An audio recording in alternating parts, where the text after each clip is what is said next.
السلام علیکم ورحمۃ اللہ تعالی وبرکاتہ۔ الحمد للہ نحمده ونستعینه ونستغفره ونؤمن به ونتوکل علیہ ونعوذ باللہ من شرور انفسنا ومن سیئات اعمالنا، من يهده الله فلا مضل له ومن يضلله فلا هادي له، ونشهد أن لا إله إلا الله وحده لا شريك له،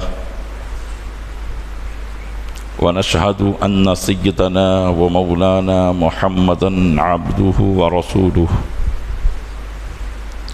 أما بعد فأعوذ بالله من الشيطان الرجيم، بسم الله الرحمن الرحيم، وَلَنَبْلُوَنَّكُمْ بِشَيْءٍ مِّنَ الْخَوْفِ وَالْجُوعِ وَنَقْصٍ مِّنَ الْأَمْوَالِ وَالثَّمَرَاتِ وَبَشِّرِ الصَّابِرِينَ الذين إذا أصابتهم مصيبة قالوا إنا لله وإنا إليه راجعون، آمنت بالله صدق الله مولانا العظيم، وبلغنا رسوله النبي الأمين المكين الكريم، ونحن على ذلك لمن الشاهدين والشاكرين، والحمد لله رب العالمين۔ آئیے سب سے پہلے ہم اور آپ آقا انعامدار مدینے کے تاجدار، دونوں عالم کے مالک و مختار، نائب پروردگار، گلشن ہستی کی اولین فصل بہار کے دربار گوہربار میں درود پاک کا قیمتی ہار پیش کریں۔ اللہم صلی علی سیدنا شفیعنا نبینا مولانا محمد معدن الجود والکرم وعلیہ وبارک وسلم، صلاۃ و سلام علیک یا رسول اللہ۔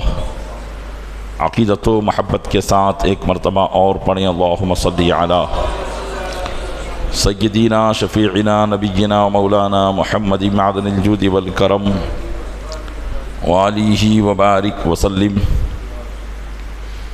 گنبد خضراء کے تصور کے ساتھ ایک مرتبہ اور پڑھیں، اللہم صلی علی سیدنا شفیعنا نبینا مولانا محمد معدن الجود والکرم منبع العلم والحلم والحکم وعلیہ واصحابہ وبارک وسلم، صلاۃ و سلاما سرمدا دائما ابدا علیک یا رسول اللہ۔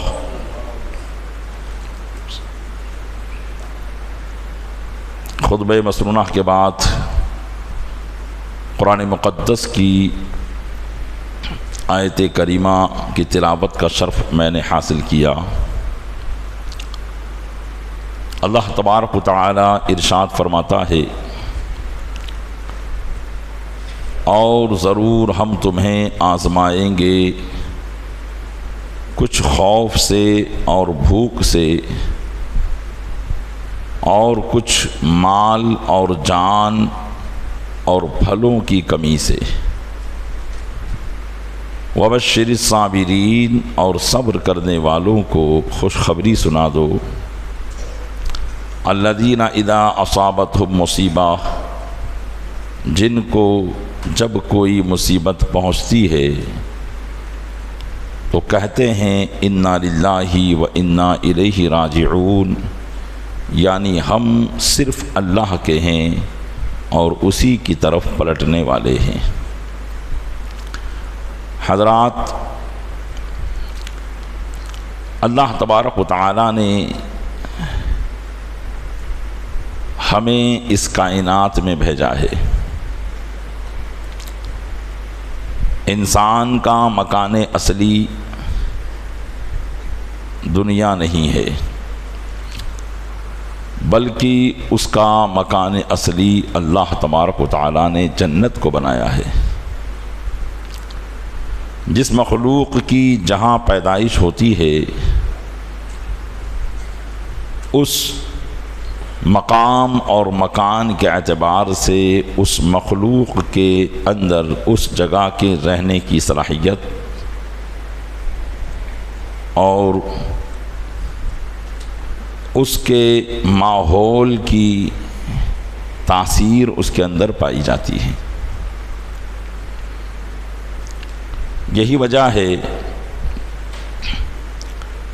کہ دنیا میں آنے کے بعد انسان زمین کے ماحولیات کو برداشت نہیں کر پاتا۔ زمین کے اندر سردی ہے، گرمی ہے، بارش ہے، کبھی سخت سردیاں اس کے جسم کے موافق نہیں آتی تو وہ بیمار پڑ جاتا ہے، اور کبھی سخت گرمیاں اس کے مزاج کے مطابق نہیں ہوتی تو بھی وہ پریشان ہو جاتا ہے۔ کبھی بارش کی وجہ سے اسے تکلیف اٹھانا پڑتی ہے۔ غرض کی زمین پر وارد ہونے والے جو موسم ہیں وہ انسان کی طبیعت اور انسان کے مزاج کے مطابق نہیں ہے۔ اللہ تبارک و تعالیٰ نے انسان کو بڑا نازک مزاج بنایا ہے۔ اس کے جسم کی بناوٹ اور اس کے جسم کی حیت اور تشکیل زمین کی دیگر مخلوق کے سامنے بہت کمزور ہے۔ آپ دیکھتے ہیں کہ زمین کی اصل مخلوق ہے جانور، چوپائے، حشرات الارض، زمین کے کیڑے مکوڑے۔ ان کے لیے نہ تو زمین میں رہنے کے لیے انسان کی طرح کوئی آسائش والے مکانات ہیں، نہ سردی گرمی سے بچنے کے لیے کوئی انتظامات، لیکن چونکہ یہ زمین کی اصل مخلوق ہے اس لیے زمین کے ہر موسم کو یہ برداشت کر لیتی ہے۔ سردی میں بھی جانور کھلے طور پر گھومتے رہتے ہیں، ان کو سردی کا کوئی اثر نہیں ہوتا۔ سخت گرمیوں میں بھی وہ اپنی زندگی 50 ڈگری کی دھوپ میں گزار لیتے ہیں، ان پر کوئی اثر نہیں ہوتا۔ اس کی وجہ یہی ہے کہ جانور اس زمین کی اصل مخلوق ہے، اور جو جس جہان کی مخلوق ہوتی ہے اس کو اس جہان کا واتاورن، اس جہان کا ماحول، اس جہان کی فضا اس پر اثر انداز نہیں ہوتی ہے۔ قدرت نے اس کے اندر وہ چیزیں رکھی ہے کہ وہ اس کے ذریعے اپنی جسمانی طبیعت کو اس ماحول کے مطابق وہ کر لیتا ہے۔ گرمیاں آتی ہے، اللہ نے جانوروں کو وہ صلاحیت دی ہے کہ وہ اپنے جسم کی درجہ حرارت کو، ٹیمپریچر کو کم کر لیتے ہیں، گرمی برداشت ہو جاتی ہے۔ سردی آتی ہے، ان کی جسمانی حرارت بڑھ جاتی ہے، وہ سردیوں کو برداشت کر دیتے ہیں۔ لیکن انسان میں یہ چیز نہیں ہے۔ انسان سردی سے بچنے کے لیے گھر بناتا ہے، گھر بنانے کے بعد بھی لحاف کا انتظام کرتا ہے، چادر، کمبل، جس طریقے سے بھی وہ سردی سے اپنے جسم کو بچا سکتا ہے اس کا وہ انتظام کرتا ہے۔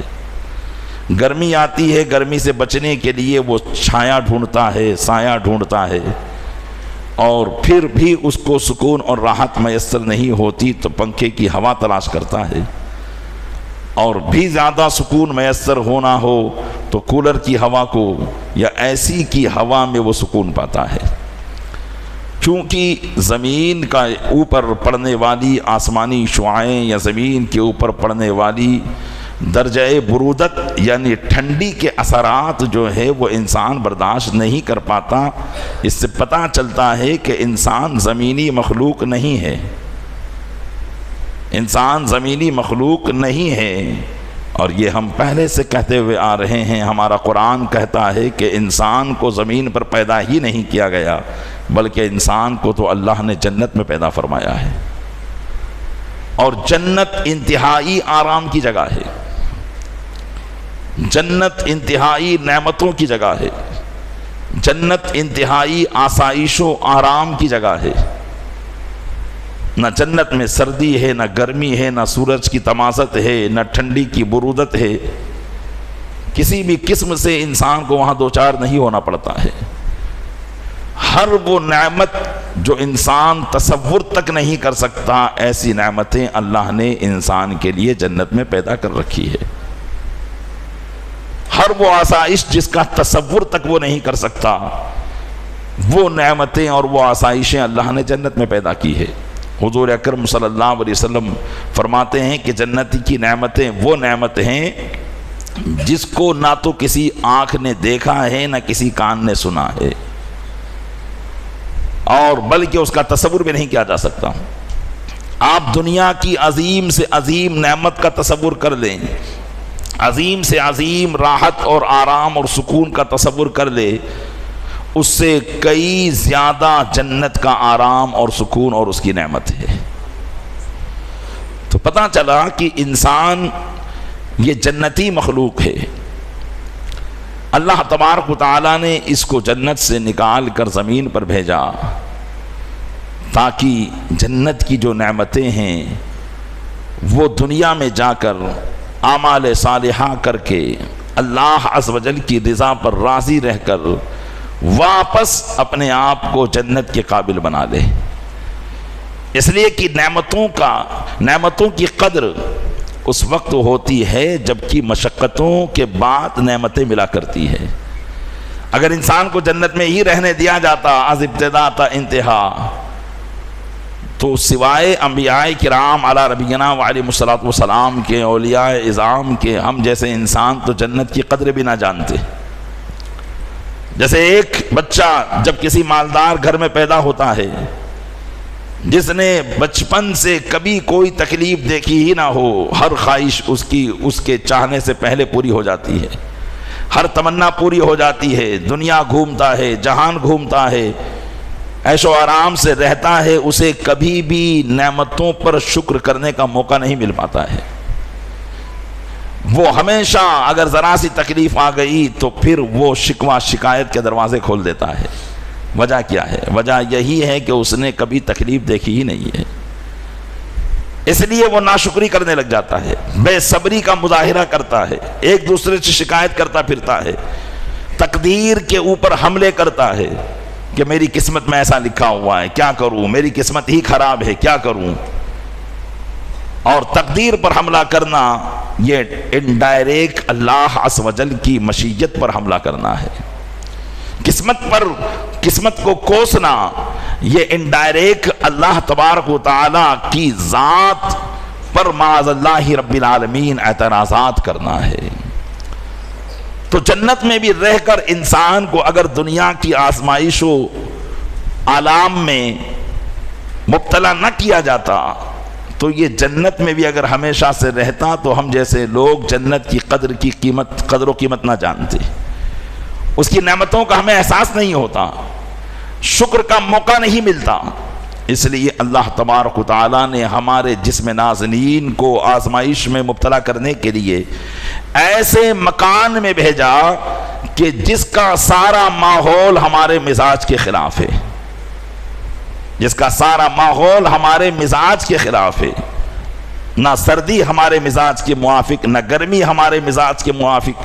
طبعی طور سے ہمیں سردی اور گرمی سے بچنے کے لیے ہمیں الگ الگ انتظامات کرنے پڑتے ہیں، اور پھر ایسی جگہ پر بھیج کر اللہ تبارک و تعالیٰ نے ایسا نہیں کہ ہمیں یہاں پر بھی نعمتوں سے محروم کر دیا ہو، بلکہ یہاں پر بھی اللہ نے ہمیں بے شمار نعمتیں عطا فرمائی، آنکھ جیسی طاقت عطا فرمائی کہ جس سے ہم جو چاہے دیکھ سکتے ہیں، کان جیسی قوت عطا فرمائی جس سے ہم سن سکتے ہیں، مضبوط ہاتھ پیر عطا فرمائے، بہترین عقل عطا فرمائی جس سے ہم تدبرات کی دنیا کے اندر تدبیر کر سکتے ہیں، عقل و فکر کی دنیا کے اندر ہم شعور سے کام لے سکتے ہیں، اپنی زندگی کو جانوروں سے ممتاز کر کے ایک بہترین زندگی بنا سکتے ہیں۔ اتنی نعمتیں اللہ نے ہم کو خود اپنے جسم میں ہمیں عطا فرمائی، خود ہمارے جسم میں اللہ کی یہ نعمتیں موجود ہیں، اور پھر جسم کی نعمتوں کے ساتھ ساتھ اللہ نے دنیا کی دوسری نعمتیں بھی ہمیں عطا فرمائی۔ کہیں مال ہے، کہیں دولت ہے، کہیں کھانے ہیں، قسم قسم کی لذت بھری نعمتیں اللہ تبارک و تعالیٰ نے انسان کو دنیا میں عطا فرمائی، قسم قسم کی آسائش اللہ تعالیٰ نے انسان کو دنیا میں عطا فرمائی۔ وہ بہاروں کے موسم کے مزے بھی لیتا ہے، گرمیوں کی شام کے مزے بھی لیتا ہے، گرمیوں میں پکنے والے پھلوں کے مزے بھی لیتا ہے، سردیوں میں پیدا ہونے والی نعمتوں کے مزے بھی لیتا ہے، ہر قسم کے موسم سے وہ فائدہ اٹھاتا ہے۔ اللہ نے اس کے لیے ایسے انتظامات کر دیے ہیں۔ تو اب انسان کو دنیا میں بھیجا تھا امتحان دینے کے لیے،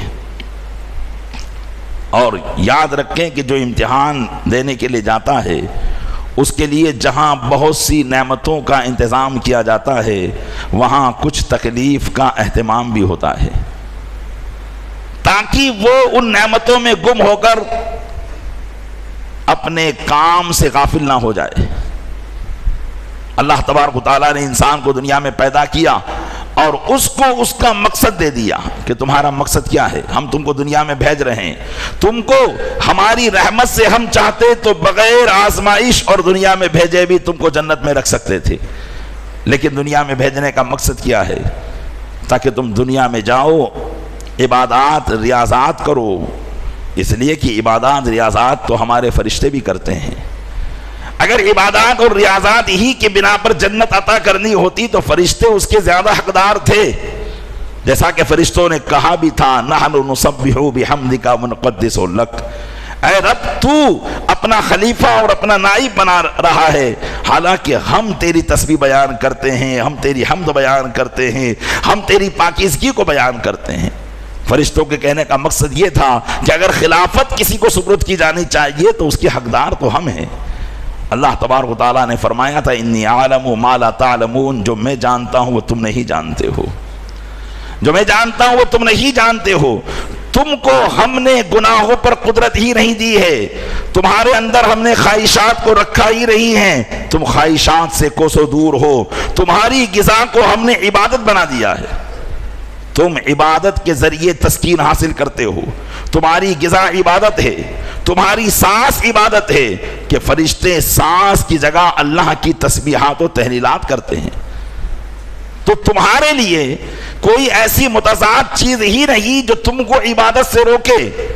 اس مخلوق کو ہم وہ مخلوق بنا رہے ہیں جو دنیا میں جائے گی، جہاں ہم اس کو روحانی طاقت عطا فرمائیں گے وہاں اس کے لیے آزمائشوں کے بہت سے معاملات بھی ہوں گے، بہت سی تکلیفیں بھی ہوں گی، کہیں شیطان کے وسوسات ہیں تو کہیں نفس امارہ کے وسوسات ہیں، کہیں دنیا کی خواہشات ہے، کہیں نعمتوں کو حاصل کرنے کی تمنا ہے، کہیں زندگی بھر مستقبل اور فیوچر کے خواب دیکھنے کی تمنائیں اس کے سامنے ہوں گی، لیکن ان تمام خواہشات کو بالائے طاق رکھ کر، شیطان کے وسوسات سے اپنے آپ کو محفوظ رکھ کر، صرف ہم سے محبت کر کے جو دنیا میں جا کر ہماری عبادت کرے گا ہم اس کو اپنی نیابت کا مقام عطا فرمائیں گے، ہم اس کو اپنی خلافت کا مقام عطا فرمائیں گے۔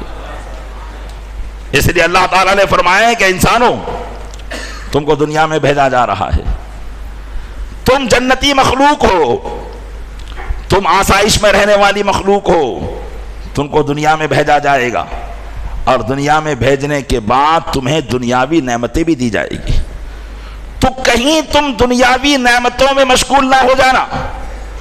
دائمی مال تمہارے پاس ہے، باپ بھی مالدار تھا، دادا بھی مالدار ہیں، پیڑھیوں کی پیڑھیاں مالدار ہیں، تو کہیں ایسا نہ ہو کہ تم فرعون بن بیٹھو، کہیں ایسا نہ ہو کہ تم نمرود بن بیٹھو، خود کی خدائی کا دعویٰ کر دو، اپنے آپ کی پوجا کروانے لگ جاؤ۔ اس لیے ہم تم کو آزمانے کے لیے اور اپنی بارگاہ میں تم کو کھڑا کرنے کے لیے ہم تم کو آزمائیں گے۔ تو قرآن کریم میں اسی بات کو ارشاد فرمایا، اللہ ارشاد فرماتا ہے وَلَنَبْلُوَنَّكُمْ بِشَيْءٍ مِّنَ الْخَوْفِ، ضرور ہم تم کو آزمائیں گے کچھ خوف سے، وَالْجُوعِ کچھ بھوک سے، وَنَقْصٍ مِّنَ الْأَمْوَالِ اور کچھ مالوں کی کمی سے، وَالْأَنفُسِ اور کچھ جانوں سے، وَالثَّمَرَاتِ اور کچھ پھلوں کی کمی سے ہم تم کو آزمائیں گے۔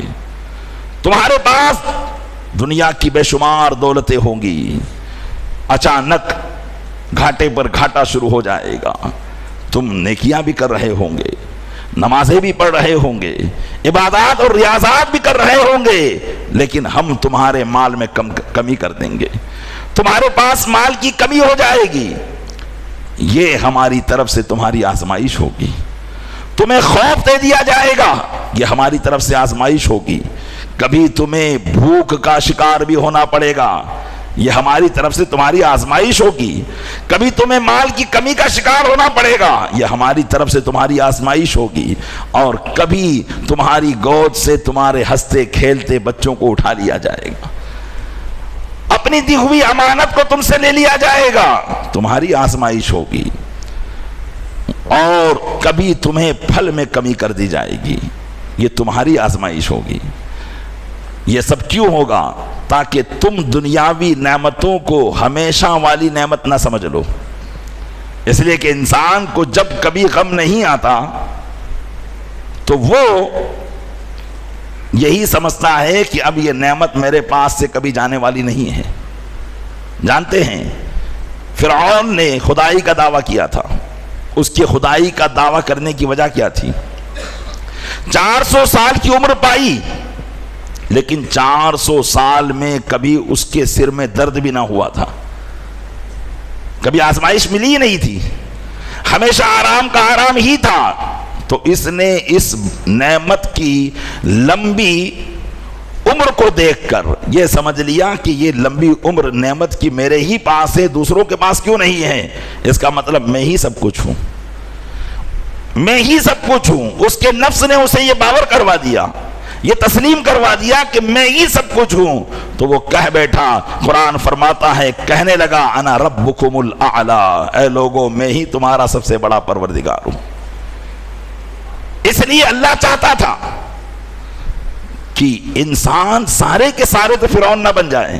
جنت ہم نے انسان کے لیے بنائی ہے، جنت ہم نے انسان کے لیے بنائی ہے۔ اگر سب کو یہی خواہشات ہو گئی اور سب نعمتوں کی لمبی عمر کو دیکھ کر اگر خدائی کا دعویٰ کرنے لگے، کفر کرنے لگے، ہمارا شریک ٹھہرانے لگے، تو پھر جنت میں کون جائے گا؟ اس لیے رب نے ان نعمتوں سے کچھ انسان کی کنارہ کشی کرنے کے لیے اچانک اس کی نعمتوں کو لے لیا جاتا ہے، اچانک اس کے ہنستے کھیلتے باغ کو غموں میں تبدیل کر دیا جاتا ہے۔ خوشحال گھرانہ ہوتا ہے، اس گھر پر مصیبتوں کے پہاڑ توڑ دیے جاتے ہیں۔ بہترین زندگی لوگ گزار رہے ہوتے ہیں، آدمی اپنے بچوں سے خوش ہوتا ہے کہ ہنستا کھیلتا بچہ اس کی گود سے اٹھا لیا جاتا ہے تاکہ یہ اللہ کا شکر کرے، اپنی مصیبت پر صبر کرے، اور صبر کر کے شکر بجا لا کر ہماری بارگاہ سے اور زیادہ نعمتوں کا مستحق ہو جائے۔ قرآن کریم نے فرمایا کہ جب ہم اس کو آزمائش مبتلا کرتے ہیں اور جو بندہ صبر کرتا ہے تو ارشاد فرمایا وَبَشِّرِ الصَّابِرِينَ، اے محبوب صبر کرنے والوں کو خوشخبری سنا دو، صبر کرنے والوں کو خوشخبری سنا دو۔ کون سے صبر کرنے والے؟ ارشاد فرمایا وہ صبر کرنے والے الذین اذا اصابتہم مصیبہ، جب ان کو کوئی مصیبت پہنچے تو وہ یہی کہتے ہیں انا للہ و انا الیہ راجعون، بے شک ہم تو اللہ ہی کے ہیں، ہم اللہ ہی کے مال ہیں، اگر اس نے ہم سے کچھ لیا ہے تو ہمارا تھا کیا؟ اولاد کو لے لیا وہ امانت تھی، مال میں کمی کر دی وہ اس کی امانت تھی، کاروبار کم ہو گیا وہ اس کی امانت تھی، اس نے لے لیا، گھروں میں آگ لگ گئی، باغات جل گئے، مال و اسباب سب لٹ گئے، یہ سارے کے سارے ختم ہو گئے، یہ سب اس کی امانت تھی، اس نے لے لیا تو کیا ہوا؟ انا للہ، ہم بھی تو اللہ ہی کے ہیں، وانا الیہ راجعون، اور جب یہ سارا مال اس نے لے لیا ہے تو ہمیں بھی تو اسی کی طرف پلٹنا ہے۔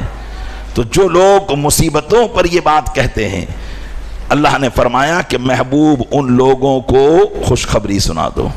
کس بات کی خبری سنا دو؟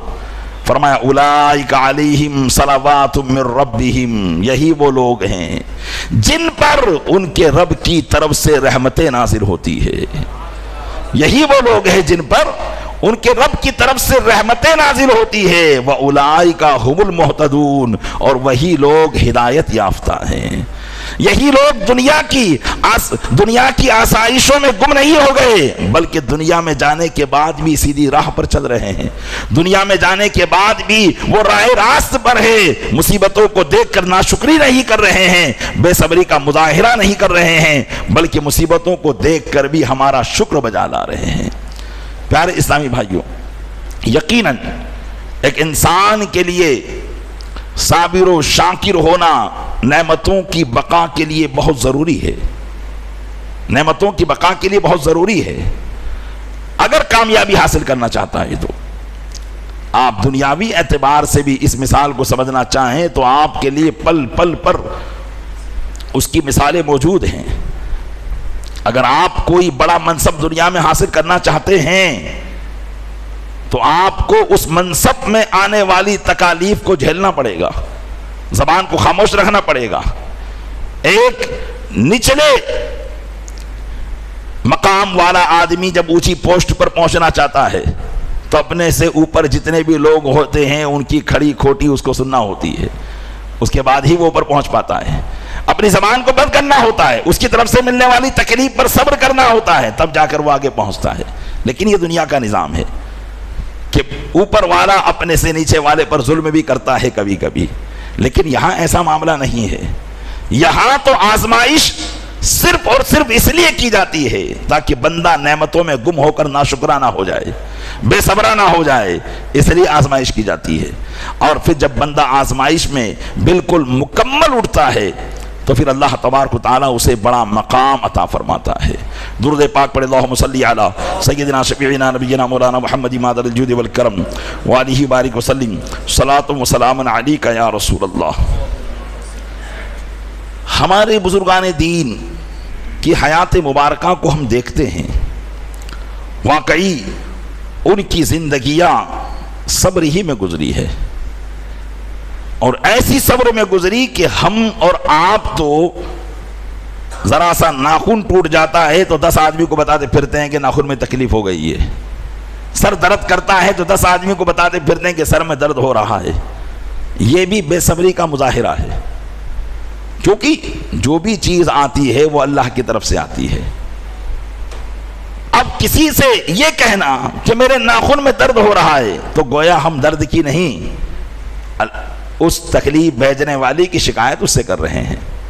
ہاں، یہ اور بات ہے کہ ناخن میں درد ہے، چوٹ لگی ہے، زخم ہو گیا ہے تو ڈاکٹر کو دکھایا جائے گا علاج کرانے کے لیے، نہ یہ کہ بے صبری کا مظاہرہ کرنے کے لیے۔ تو یہ ہماری خصلت ہے، لیکن ہم اپنے بزرگوں کی زندگیاں جب دیکھتے ہیں تو ان کی خصلتیں اس کے بالکل متضاد تھی، اپوزٹ تھی۔ وہ ان چیزوں کو اپنی نگاہ میں لاتے ہی نہیں تھے، بلکہ ایسے موقعوں کو تلاش کر کے وہ صبر کر کے شکر خدا کو ادا کرنے کی کوشش کرتے تھے۔ اللہ کے پیغمبر حضرت یونس علی نبینا علیہ الصلوۃ والسلام نے ایک مرتبہ حضرت جبریل امین علیہ الصلوۃ والسلام سے کہا کہ اے جبرائیل، مجھے اللہ کے ایسے بندے سے ملاقات کرنا ہے جو اللہ کا بہت بڑا عبادت گزار ہو، بہت بڑا عبادت گزار ہو۔ حضرت جبریل علی نبینا علیہ الصلوۃ والسلام انہیں حضرت یونس علیہ السلام کو اٹھا کر ایک وادی میں لے گئے، اور وہاں پر ایک شخص تھا جو 4 پائی پر سویا ہوا تھا۔ جذام کی وجہ سے اس کے ہاتھ پیر کا گوشت جھڑ چکا تھا۔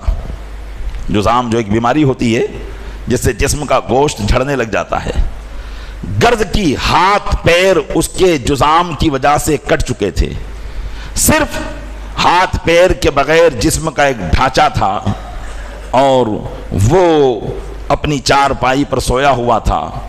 حضرت جبریل امین علیہ السلام نے حضرت یونس علیہ السلام سے کہا کہ دیکھو یہ ہے اللہ کا بندہ، اور جب انہوں نے اس کی بات پر توجہ دی تو وہ یہ کہہ رہا تھا کہ اے اللہ، تو نے میرے ہاتھ اور پیر پر امتحان اور آزمائش کو نازل فرما کر مجھے ایک اچھی راحت عطا فرمائی ہے۔ میں تیری اس مصیبت پر پریشان نہیں ہوں، بلکہ میں تو اس بات پر غور کر رہا ہوں کہ تو نے میری عقل تو سلامت رکھی ہے، میری زبان تو سلامت رکھی ہے، میری آنکھیں تو سلامت رکھی ہے، اور میری مراد تو صرف تیری ذات ہے۔ میری مراد میرے ہاتھ پیر نہیں ہے، میری مراد تو تیری ذات ہے۔ میں تیری ذات کو حاصل کرنا چاہتا ہوں اور کچھ حاصل نہیں کرنا چاہتا۔ تو حضرت یونس علیہ السلام نے کہا کہ جبرائیل، میں نے ایسا بندہ دیکھنے کے لیے نہیں کہا تھا، میں تو آپ سے ایسے بندے دیکھنے کی خواہش کر رہا ہوں کہ جو اللہ کا بڑا عبادت گزار ہو۔ اس کے تو ہاتھ پیر بھی نہیں ہیں، یہ اللہ کی کیا عبادت کرتا ہوگا؟ تو حضرت جبریل علیہ السلام نے فرمایا کہ اے یونس علیہ السلام، اللہ نے اس کو ایک طویل عمر عطا فرمائی تھی، یہ مصیبت تو اس پر اب طاری ہوئی ہے، لیکن اس سے پہلے جب یہ صحت یاب تھا ہر لمحہ اللہ کی عبادت میں مصروف رہا کرتا تھا، ہر لمحہ اللہ کی عبادت میں مصروف رہا کرتا تھا۔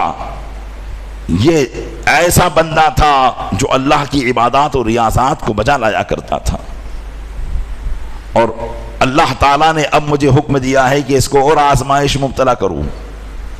حضرت یونس علیہ السلام نے کہا کہ بیچارے کے پاس ہاتھ ہے نہ پیر ہیں، یہ نہ کچھ کر سکتا ہے نہ کہیں جا سکتا ہے، آنے جانے سے بھی معذور ہے، اب اس کے اوپر اور کون سی آزمائش آئے گی؟ تو حضرت جبرائیل علیہ السلام نے فرمایا کہ اللہ نے مجھے حکم دیا ہے کہ اب میں اس کی آنکھیں بھی لے لوں، اب میں اسے نابینا کر دوں۔ چنانچہ حضرت جبرائیل علیہ السلام نے ایک اشارہ کیا اور اس کی آنکھیں غائب ہو گئی، وہ نابینا ہو گیا، آنکھوں کی روشنی ختم ہو گئی۔ اب پھر انہوں نے اس کی بات پر غور کیا تو وہ یہی کہہ رہا تھا کہ اللہ، اگرچہ میری آنکھیں چلی گئی، میری ذات، میری امید گاہ تو تیری ذات ہے، میں تو تیری ذات کو چاہتا ہوں، مجھے آنکھ سے کیا غرض تھی، مجھے اپنے ہاتھ اور پیر سے کیا مقصد تھا، میری طلب تو ہے، اگر تو مل جائے تو سب کچھ میرے پاس ہے۔ وہ بندہ ایسا کہہ رہا تھا۔ اب حضرت جبریل علیہ السلام نے حضرت یونس علیہ السلام سے کہا کہ اور دیکھنا چاہتے ہو اپنے اللہ کے اس بندے کی صبر کی ادا کو؟ تو حضرت جبریل اس کے پاس آئے اور پھر اس سے کہا کہ اے بندے، اللہ تعالیٰ نے تجھے کیسی مصیبتوں میں مبتلا کر دیا ہے، کن کن آزمائشوں میں تجھے مبتلا کر رکھا ہے؟ تو ہاتھ پیر سے بھی معذور تھا، اب تو آنکھ سے بھی معذور ہو گیا ہے۔ ابھی تک تو آس پاس ارد گرد دیکھ سکتا تھا، اور جب بندہ ارد گرد کی چیزیں کو دیکھتا ہے تو کچھ نہ کچھ اسے تسکین حاصل رہتی ہے، اور جب دکھنا بالکل بند ہو جاتا ہے تو خوف اور وحشت کا ایک معاملہ ہوتا ہے۔ آدمی مجلس میں رہنے کے باوجود بھی اپنے آپ کو تنہا محسوس کرتا ہے۔ اب تو تیری آنکھیں بھی لے لی گئی ہے، چل اللہ کی بارگاہ میں مل کر ہم دونوں دعا کرتے ہیں، ہم دونوں دعا کریں کہ اللہ تعالیٰ تیری اس آزمائش کو دور کر دے اور تجھے واپس پہلی جیسی نعمتوں سے سرفراز فرما دے۔ اس بندے نے کیا کہا؟ حضرت جبریل امین سے اس بندے نے کہا کہ میرا رب میرے حال کو جانتا ہے، مجھے اس کی بارگاہ میں عرض کرنے کی کیا ضرورت ہے؟ کیا میں اس سے یہ کہوں کہ تو نے میرے ہاتھ پیر لے کر جو ہے مجھے آزمائش مبتلا کر دیا ہے؟ میرے رب کی طرف سے جو مصیبت آئی میں اس پر صابر ہوں اور اس کا شکر ادا کرتا ہوں۔ حضرت جبریل علیہ السلام نے حضرت یونس علیہ السلام کو بتایا کہ دیکھو یہ ہے اس بندے کے صبر کا مقام، اللہ تبارک و تعالیٰ جس کو بلند مقام عطا کرتا ہے اسے اسی قسم کی آزمائشوں میں مبتلا کرتا ہے۔ تو اللہ تبارک و تعالیٰ کی ذات، پیارے اسلامی بھائیوں، انسانوں کو فرشتوں کے سامنے باعزت کرنا ہے، جو اللہ نے فرمایا تھا کہ جو میں جانتا ہوں وہ تم نہیں جانتے، کہ یہی انسان دنیا میں رہنے کے باوجود بھی، تکالیف میں رہنے کے باوجود بھی، جب وہ میرا شکر کرے گا، مصیبتوں پر صبر کرے گا، تو فرشتے دیکھیں گے اور کہیں گے کہ ہاں مولا تو نے ایسی مخلوق بنائی تھی جو یقیناً صبر اور شکر کرنے والی ہے۔ حضرت فضیل بن عیاض رحمۃ اللہ تعالی علیہ، یہ کون بزرگ ہیں؟ یہ حضور غریب نواز کے مشائخ اعظام میں ان کا شمار ہوتا ہے۔ سلطان الہند خواجہ خواجگان کے مشائخ کرام میں جس بزرگ کا مقام ہو، اس کا مقام اللہ کی بارگاہ میں کتنا بلند و بالا ہوگا۔ یہ فضیل بن عیاض رحمۃ اللہ تعالی علیہ خوف خدا سے اس قدر خائف رہتے تھے، اللہ کا خوف اور اس کی خشیت ان کے دل کو اس طرح خائف رکھا کرتی تھی کہ کبھی لوگوں نے خوف خدا کی وجہ سے ان کے چہرے پر مسکراہٹ نہیں دیکھی تھی۔ وہ غمگین رہتے تھے، مسکراہٹ نہیں دیکھی تھی۔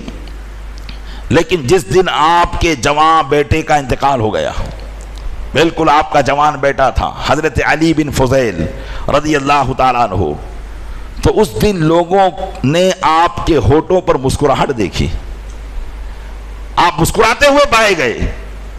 لوگوں نے پوچھا کہ اے فضیل بن عیاض، یہ بھی کوئی مسکرانے کا وقت ہے؟ یہ تو مصیبت کا وقت ہے، آپ ہمہ وقت تو غمگین رہتے ہیں، لیکن آج کیا بات ہے کہ آپ کے چہرے پر مسکراہٹ ہے؟ حضرت فضیل بن عیاض نے فرمایا مسکراہٹ اس بات پر ہے کہ میں اپنے رب کی تقدیر پر راضی ہوں، میں اس کے فیصلے پر راضی ہوں، اور جو اس کی رضا ہے وہی میری رضا ہے، جو اس کی پسند ہے وہی میری پسند ہے۔ اس کی رضا یہ تھی کہ میرا بچہ جوانی کی حالت میں فوت ہو جائے، تو میری بھی رضا یہی ہے جو اس نے چاہا ہے۔ یہ ہے صبر کا مقام پیارے اسلامی بھائیوں۔ ہمیں تو سمجھیے کہ مصیبت کا ایک جھٹکا بھی نہیں پہنچا ہے، ہم تو اللہ عز و جل کی طرف سے نہایت آرام میں ہیں، لیکن اس کے باوجود ذرا سی بات میں ناشکری اور بے صبری کا مظاہرہ ہماری زبانوں پر ہوتا ہے۔ اس لیے پیارے اسلامی بھائیوں، بے صبری یہ ایک مسلمان کو اللہ کی طرف سے حاصل ہونے والی نعمتوں سے محروم کر دیتی ہے۔ اللہ تعالیٰ قرآن کریم میں ارشاد فرماتا ہے ان مع العسر یسرا ان مع العسر یسرا، بے شک مصیبت کے ساتھ آسانی ہے، بے شک مصیبت کے ساتھ آسانی ہے۔ قرآن کریم نے 2 مرتبہ فرمایا کہ مصیبت کے ساتھ آسانی ہے، اور یہاں ایک عربی گرامر کے اعتبار سے اور بھی مزید نقطے کی بات ہے کہ یہاں پر اسی بات کو کہا گیا ہے کہ آسانی تمہارے لیے لازمی ہے۔ کب؟ مصیبت کے بعد۔ جو عربی اعتبار سے، اب اتنا ٹائم نہیں ہے کہ میں اس گرامر کو آپ کو سمجھا سکوں، آگے بڑھ سکوں، لیکن یہاں جو عربی کے اعتبار سے اردو میں ترجمہ کیا جائے گا تو اس کا معنی یہ ہوگا کہ مصیبت کے بعد آسانی کی امید نہیں ہے، بلکہ مصیبت کے بعد آسانی لازم ہے۔ یعنی مصیبت آئی ہے تو وہ ضرور آسانی لے کر آئے گی، پریشانی آئی ہے تو وہ ضرور خوشحالی لے کر آئے گی، تکلیف آئی ہے تو وہ ضرور آرام لے کر آئے گی۔ اس وعدے ربانی پر تمہارا یقین ہونا چاہیے۔ اس لیے اگر مصیبت آ جائے، کوئی تکلیف آ جائے، مالوں میں کمی ہو، اولاد کا انتقال ہو، کسی عزیز کا انتقال ہو جائے، کوئی تکلیف میں مبتلا ہو جائے، یا ہم کسی مصیبت میں مبتلا ہو جائے، تو دل کے اندر یہ روشنی کی امید کی روشنی ہو کہ یہ تکلیف ضرور کسی نہ کسی خوشی کا پیش خیمہ ہے، یہ تکلیف ضرور اللہ کی طرف سے کسی نہ کسی نعمت کے ملنے کا ذریعہ ہے۔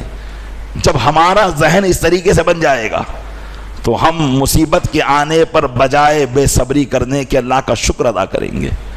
اور بزرگان دین کو اللہ عز و جل کے ان وعدوں پر یقین کامل تھا، وہ ان باتوں کو بالکل یقین کامل کے ساتھ مانا کرتے تھے۔ ایک اور حکایت بزرگوں نے نقل فرمائی ہے کہ 2 اللہ کے بندے تھے، وہ کسی جنگل میں گم ہو گئے۔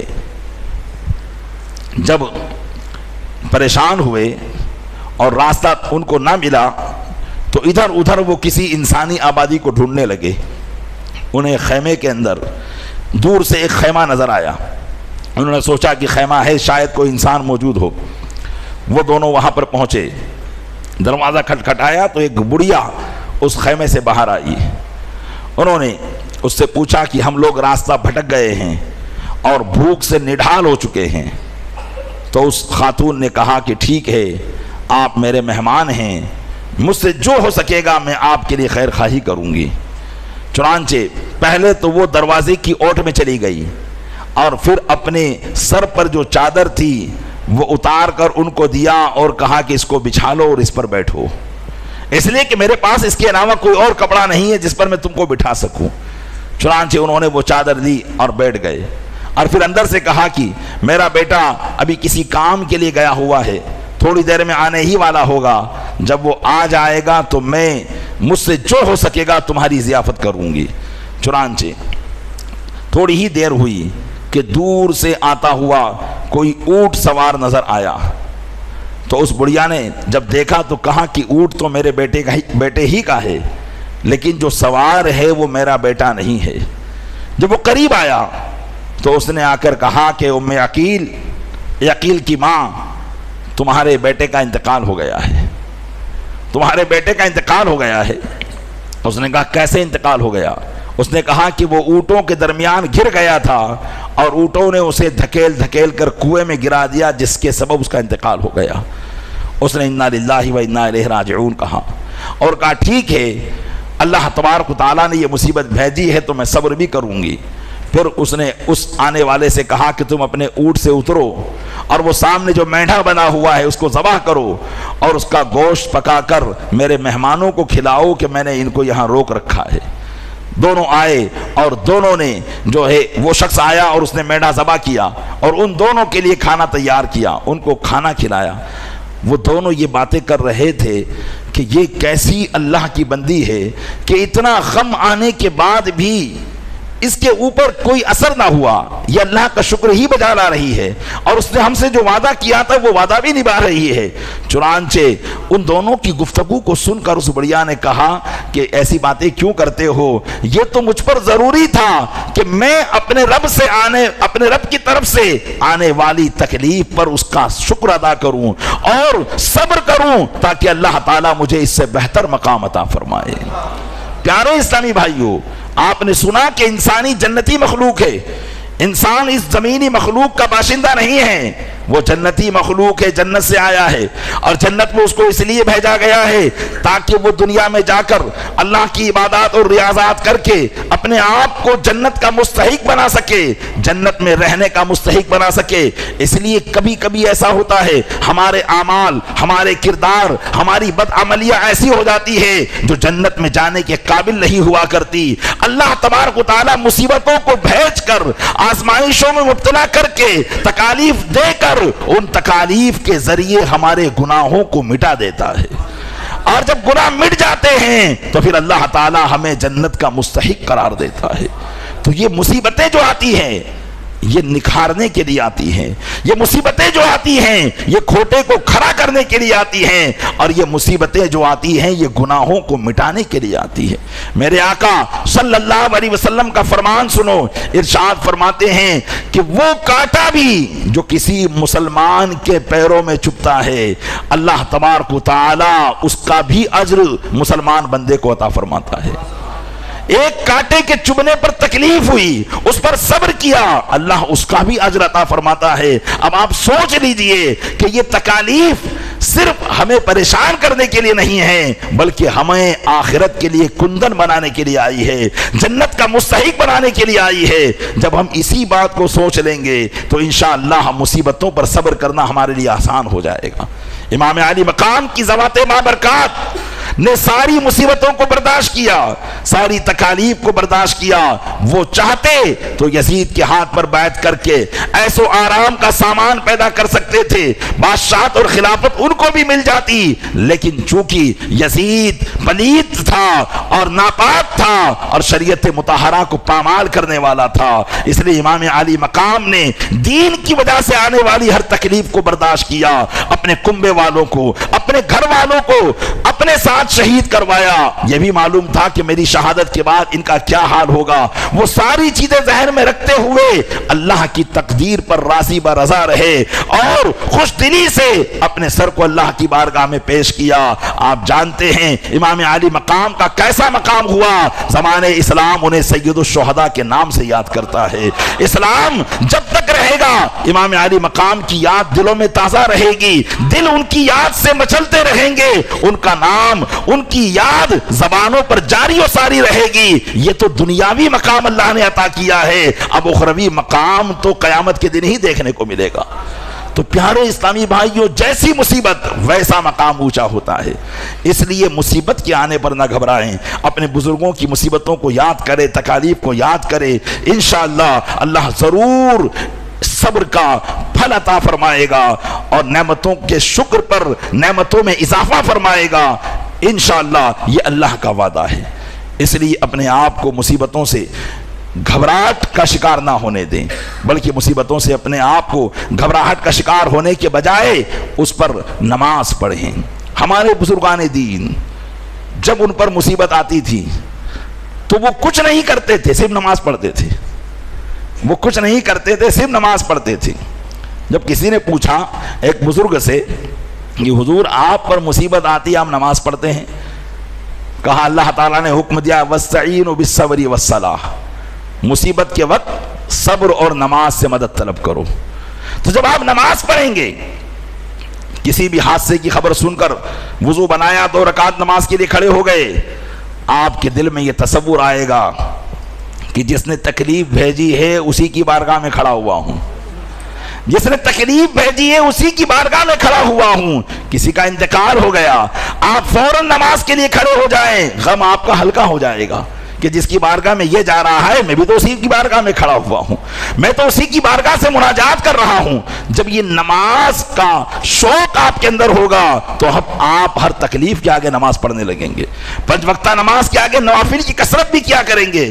ہمارے بزرگان دین نوافل کے پابند اسی وجہ سے ہوتے تھے، ایک ایک مصیبت پر وہ نوافل پڑھتے تھے، وہ نوافل پڑھتے جاتے یہاں تک کہ ایک ایک دن میں 1000 نوافل پڑھتے، مصیبت آتی تو ان کو احساس تک نہیں ہوتا، اس لیے کہ وہ یہی سوچتے کہ جس کی طرف سے مصیبت آ رہی ہے اس کی بارگاہ میں تو میں ہمہ وقت کھڑا ہوں اور یہ مصیبت کبھی بھی مجھ سے زائل ہو جائے گی۔ تو اپنی عبادات اور ریاضات کو بہتر کریں، اعمال صالحہ کا اپنے آپ کو پابند کریں، امام علی مقام اور اہل بیت اطہار کے نقش قدم پر چلنے کی کوشش کریں، یہی امام علی مقام کی شہادت کا درس ہے۔ اللہ تبارک و تعالیٰ اپنے محبوب صلی اللہ علیہ وسلم کے صدقے میں ہمیں ہر آزمائش پر صابر و شاکر رہنے کی توفیق عطا فرمائے، آمین بجاہ النبی الامین۔